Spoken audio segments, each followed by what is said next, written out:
From Montana's news leader, this is the MTN 10 o'clock news.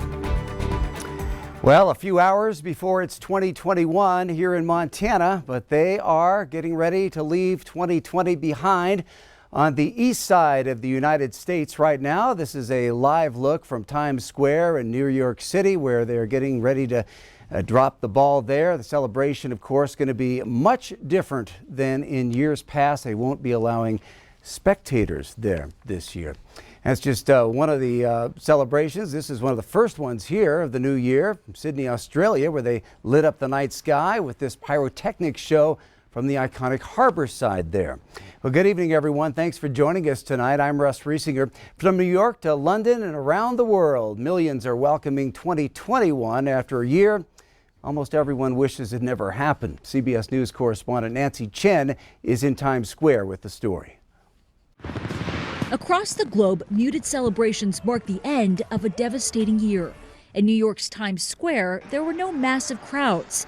Instead, the crossroads of the world was closed to the public because of the coronavirus. But as it has since 1907, the legendary crystal ball will still drop at the stroke of midnight, ushering in what many hope will be a far better year. Thank God it's over. Start fresh tomorrow. Stamp this virus out and get on with our lives. A special program is honoring the heroes of 2020. This is the first year since 1904 that crowds haven't been allowed to gather here in Times Square. Even when the ball drop was canceled for 2 years during World War II, people still came here to hold a moment of silence. On Bourbon Street in New Orleans, revelers gathered during the day, but the pandemic was on the minds of many. It's a whole lot different with the COVID, for sure. In Europe, there were fireworks in an empty Red Square in Moscow. And in the hard-hit UK, London's Big Ben chimed to signify the nation's official split from the European Union. In Japan, bells rang in 2021 at this temple in Tokyo. Celebrations were quiet after the city reported more than 1,000 new coronavirus cases in one day for the first time. New Zealand was one of the few places where thousands could ring in the new year together since the country successfully contained the pandemic. And large crowds gathered in Wuhan, China, where the virus began its first destructive sweep nearly a year ago. Nancy Chen, CBS News, New York. Well, here in the Magic City, the celebration may be a bit subdued this evening, with establishments having to close by 10 o'clock. Plenty of people did still make their way to bars and restaurants around town to ring in the new year. And law enforcement across the state wants everyone to know they're well aware people will be out. They're asking everyone to celebrate responsibly or be prepared to face the consequences. Now, one Montana sheriff says he's concerned they may see more people on the roads after drinking. We're starting to see people that, okay, you can't be in a bar, so let's get in the vehicle, have a couple beers, and a couple turn into a couple more. And generally, you'll do something that will attract our attention. Well, marijuana will officially become legal for recreational use here in the state of Montana when the calendar flips tonight. Before the new law goes into effect, MTN's Andy Johnson joins us with some things that you need to know. A lot more than just the year changes between today and tomorrow. Starting tomorrow, marijuana will be recreationally legalized in the state of Montana. Imagine people will probably have, some amount of people come into all the stores ready to buy. But yeah, we can't do that, so. Recreationally legal starting January 1st, but only 2 things take an immediate effect. Any individual will be allowed to grow a certain number of plants in their house and have a certain amount of product on them at all times. So you can grow it and possess it. But a lot goes into growing the cannabis plant. In Montana, you're going to be primarily in an indoor situation, especially in the wintertime. So you're going to need things like supplemental high-intensity lighting, or LEDs, some type of watering apparatus. It's some work. As for when it will become available for purchase, it could be years. Probably not going to be until 2022 when the licensing goes into place. So we're kind of in a weird area right now where it's legal to possess, but it's not legal to purchase, and so there's a lot of uncertainty. But with new laws comes new responsibilities. No, there will be limitations to what people can do. And, it'll be up to the legislature to make sure that they effectively regulate that in order to, maximize tax revenue and public safety and public benefit, and without risking the public's health. The biggest takeaway to understand is that it is a process, and processes take time. Reporting in Bozeman, Annie Johnson, MTN News.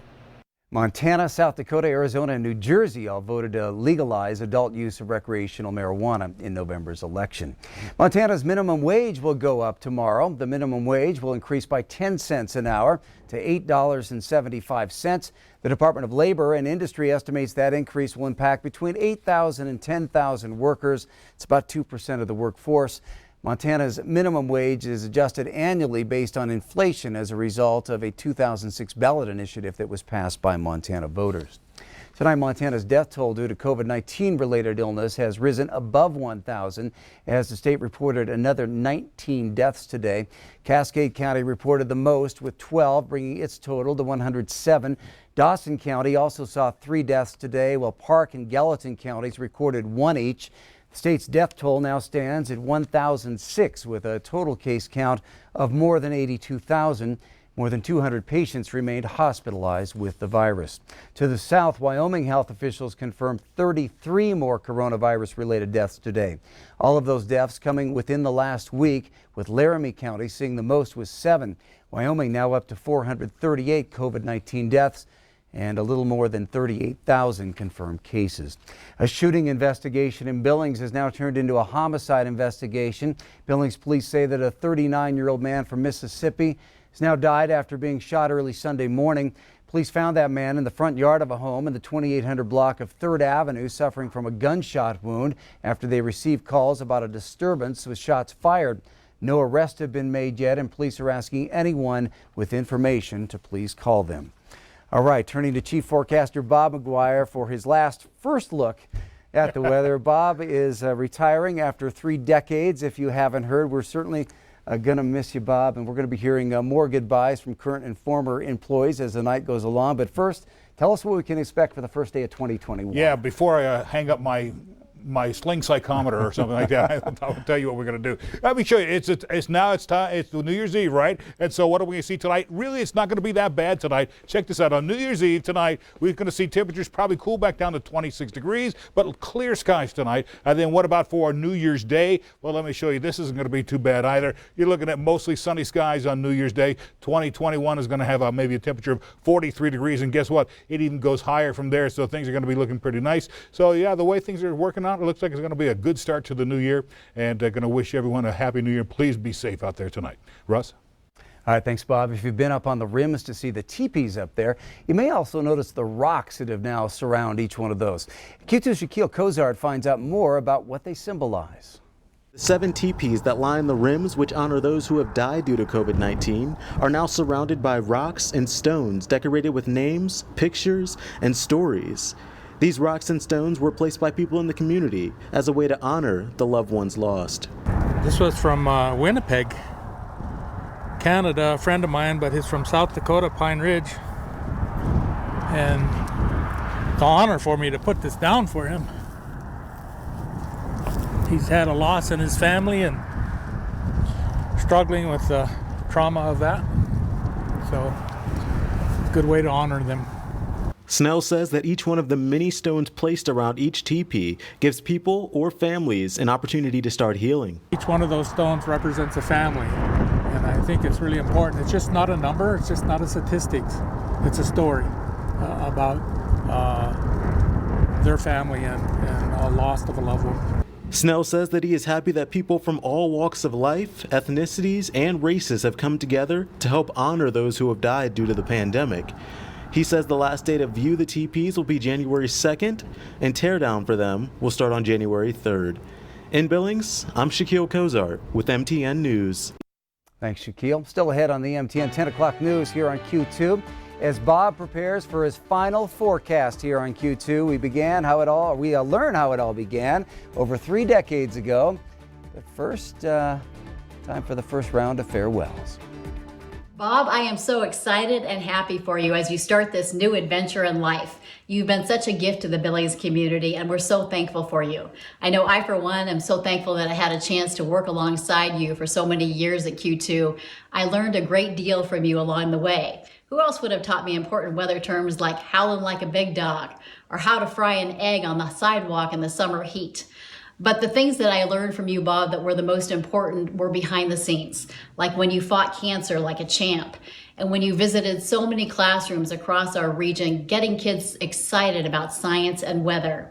You also did a marvelous job teaching young weather forecasters and mentoring them behind the scenes at Q2 and impacting so many careers. Bob, you are a real gem, a real blessing to our community, and I'm just so happy that you get to relax and enjoy retirement. May all of your skies be sunny. Congratulations, my friend. Bob, congratulations on your retirement. I want you to know that it was inspiring being your coworker. It was a treat being your neighbor, and it is a blessing being your friend. You deserve all the good things that are coming to you.